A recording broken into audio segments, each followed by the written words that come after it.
I play, I guess now a reoccurring villain. Sure. I think we can. I think it's safe to say that. Play a reoccurring villain called Chaos, who is a hacker who was introduced last season in an episode called The Two Life Crew Job, and he is a sort of the evil counterpart to Hardison. And this season there's an episode. It's a Christmas episode where there's a bunch of funky stuff going on at a shopping mall, and it turns out that Chaos has come back as the Grinch who stole Christmas. Yes. You know, if you didn't know the show and you think of what you just said, you well, that really makes okay. That makes sense. Yeah, it makes sense in the context of the show. So lately, you've been playing some kind of nefarious characters. Yeah, this comes up a lot. I took a marketing class when I was in my early 20s, and the guy who taught the class said, "Listen, all you actors are going to find your type. Like you're going to find your archetype, and that's going to make your career. And you're going to play those characters. And a lot of you are playing characters that maybe aren't exactly right for that, but you're going to eventually settle into it. And apparently, my archetype is evil douchebag." When did you discover that? It was, When did the light bulb go? Yeah. Oh, I'm an evil douchebag. That's what I need. I worked on Numbers. Okay. And I played a comic book creator who's inspired by a real guy who we all kind of know. And I was an evil guy who just sort of treated it like a business and a way to make money and didn't love the stories and didn't love the characters and like kind of sued everybody and was just a jerk. And it was so much fun, and kind of the light bulb went off in the middle of that. And a friend of mine was getting ready to cast the Guild. And she said, I want you to come and be on the Guild. And I said, I think I need to play like an evil douchebag. I think that's what I do. And she was like, but you're not like that. Yeah. And I said, yeah, but that's the best part of being an actor, is getting to play these characters who are completely unlike who you are.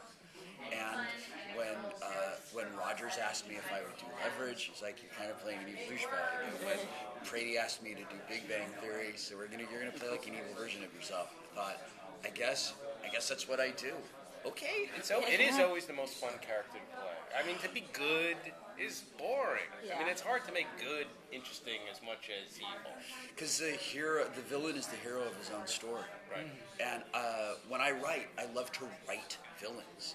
I love to write the story from the villain's point of view. Because you always, history is written by the winners. So it's so great to write stories and portray stories that where you have to justify why the bad guys do what the bad guys do. That's beyond just like twirling the mustache. Yeah. And we try to do that on the show. Yeah. Whenever we have a bad guy, we have a thing in the writers' room called the evil speech of evil. It's kind of like in every episode we want the bad guy to kind of give this speech that tells what their worldview is. And you know what? I mean, the best ones we've had are ones where you can kind of see. It's like the Joker in The Dark Knight. He has a way of looking at the world, and you can kind of understand where they're coming from. Yeah, I mean, the show, in a way, it starts out with people that are a little in the gray area of what's good and what some people would think are good guys. So, and tell us more about, just the what's coming up in the season, Well, for those who have been following the show, we have a little bit of an arc this season with a bad guy named Damien Moreau, who's kind of a financier of kind of a bank of evil, I guess. Yeah, okay. The team has been they've been put under the screws of a mysterious Italian played by Elisabetta Canalese. To go after this guy, and all I can say without giving away any spoilers is it ends in a pretty big, explosive two-part finale. That's every inch the action movie that everyone wants to see on the show every week. Really awesome. Chris, Great. I was wondering, the show is so smart and clever in terms of the cons and the schemes they pull. Are you guys finding it hard to top yourselves? Every episode? I don't know so much top yourself, but the challenge is always not to repeat yourself. I mean, there really aren't. if we had an actual con man sitting here, they would tell you that there are really only 4 cons. And There's that book, the con yes, book that Rogers talks about. yes, and the challenge of the show is finding ways to put those cons in the context of setting where it seems fresh. So, for example, we just did this episode this past week, Studio Job, where Christian got to sing. And the con we run in that is a fiddle game, but the challenge of running the fiddle game was making the Elliot character the fiddle. So he was the valuable commodity that we're manipulating people into thinking is worth more than it actually is. So that I'd say that the challenge is always finding ways to inject cons into new settings. Yeah. Now, sorry, go ahead. I know in the first season there were some Doctor Who references, and for me, when I watch the show, I feel like there's a very sort of Doctor Who-esque rhythm to the show. It's a lot of running. It's a similar adventure every time. There's a lot of getting these similar moments, these repeat moments where it's the same running. Doctor Who's famous for running down hallways, and you guys are famous for executing the cons. I'm wondering if there's anything, what influences or just what. Is there any connection there? Well, the writers' room is a hotbed of Doctor Who fans, so that's why the references are there. In terms of the direct parallels, I don't know. What do you think? As a fan of both Leverage and Doctor Who, what I think you are responding to is that both shows, from a creative point of view, and correct me if I'm wrong, Yeah, please. have a pulp sensibility to them. Right. There's a sense of fun that runs through even the most dire of circumstances, and when our heroes are backed up against the wall and the trash compactor doors are closing and the world is on fire around them, somebody's going to pull out some amazing last-minute escape, and even when they get into the worst danger ever, at the end of last season, when Nate is surrounded by guys, I couldn't wait for the new season to start because I could not wait to see how he was going to get out of this thing. So when you compare Doctor Who to Leverage, what I think you see is that there is a similar point of view that we can tell a great story and really, really have a lot of fun while doing it. That's right on the money. It's true. That's exactly what it is. And is that a conscious decision to keep it light like that and resist being dark? Absolutely. The light dark fight is the biggest thing, and it's tricky because you don't want the show to get so frothy that it just lifts off the ground. You don't want people to be cracking jokes while bullets are flying over their heads.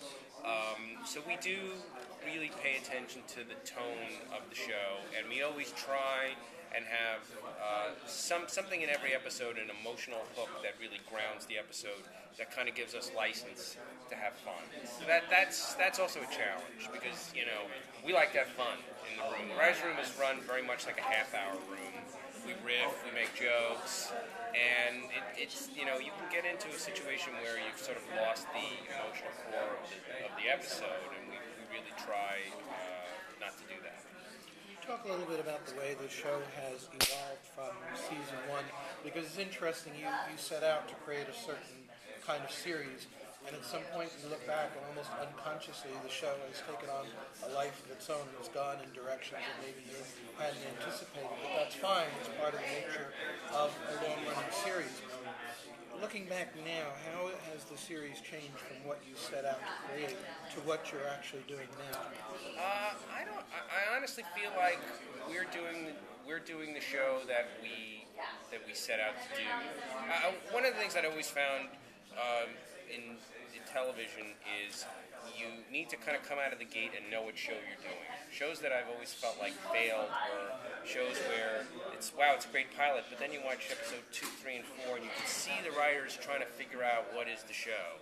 And we really made a conscious decision that we're going to do a fun heist and con show. These are the elements that we're going to do, and we really tried to stick to it. What I think has evolved is that you develop characters and relationships that you want to explore. And, Will's a perfect example. He just popped as our bad guy last year, and we knew he was going to come back, and so he becomes part of the fabric of the show. So I think we're still doing the show we set out to do. It's sweet, but along the way we pick up, people and themes that we like that we want to explore. having been a regular character on a couple of shows, I know from the actors' side of things that we begin to, like, our relationships, our character relationships, and the relationships among the actors begin to develop in ways that inform the choices we make, in some cases kind of unconsciously. And a really well-run show will pick up on the chemistry that's developed among the cast, and then play to the strengths that nobody predicted would happen. I think if you watch virtually any show that stays on the air for more than a couple of years, some things really become solid and completely defined in season 2. Because there is this wonderful time, and it's really cool. I think it really works for Leverage, especially in season 1, that this crew is coming together for the first time. And the actors are coming together for the first time, and it's really it's very serendipitous that those things evolve the way that they did. And the big difference between TV and movies is that in TV you get to try all kinds of different combinations. You can say, hey, let's see what Martin and Elliot are like. And that's something we did season 1, and then we decided, wow, that's a pretty great combination. We gotta do that. But you also don't want to make that take over the rest of the show. And, wow, here's Nate and Sophie are so terrific together. Let's kind of explore that. So it's very much dictated by chemistry, and I'll give an example not from Leverage, but from a show that went 207 episodes that I worked on, King of Queens. King of Queens was when they wrote the pilot, Michael Whitehorn and David Litt. It was supposed to be kind of about Kevin James and his buddies who hung out in the garage and tried to escape from his wife. That was kind of the premise of the show. And the minute that Kevin James and Leah Remini set foot on stage, Michael Whitehorn looked at the monitor and he said, "That's the show," and that's what fueled the show from 207 episodes. When talking about and talking about developing these characters, I see that, like for example, your Chris King sings, and you kind of incorporating that in there. I know Elvis plays violin, Yes. and you have him play violin. Do some aspects of the person's, are you finding that aspects of the actor's personality or their hidden talents, you're finding ways to bring that into the show, or Yeah, or absolutely. was that just a coincidence? No. The both of those examples, we knew that Christian cooked season 1, and so we thought that's great when we do in the wedding job to have him be stuck in the kitchen, and it was great. And the minute Aldous said to me that he liked violin, I said, season 1, I said, I'm gonna find a way to have you play violin in a con or a heist. And it took me 2 seasons, but I figured out how to do it. He was fantastic. So yeah, we always like to do that. Yeah. I just have one more. If it's really quick. Yeah. Last year, I went to a professional event for some Apple products, and they were using, season 2 Leverage footage to sort of sell their products. And I just Wow. wanted to know if you could comment on like the editing workflow of your show and like how, if you know anything about. Oh, that. sure. I mean, Dean Devlin is proud to say that we have one of the almost, I think, one of few, if not only, all digital workflows of any television show. We work on the Red camera. There's never a cassette or a piece of film involved in the show at all. All of it's done digitally. It's edited. It's ingested and edited on giant servers, and it's really made the show. It's given the show flexibility because you're not burning film that you could never do in terms of the improvisation of the actors. We're never burning film, so we can go again.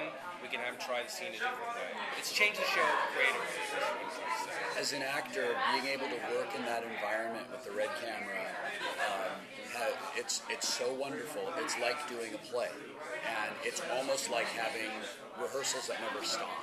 And because it doesn't matter, it does not matter. The single greatest expense in a traditional production historically was the film stock, and we're not burning film anymore. And being able to get dailies off an FTP server, in some cases 10 hours after we shot the scene, so we make sure that things are working, it has fundamentally changed the way that we can tell a story.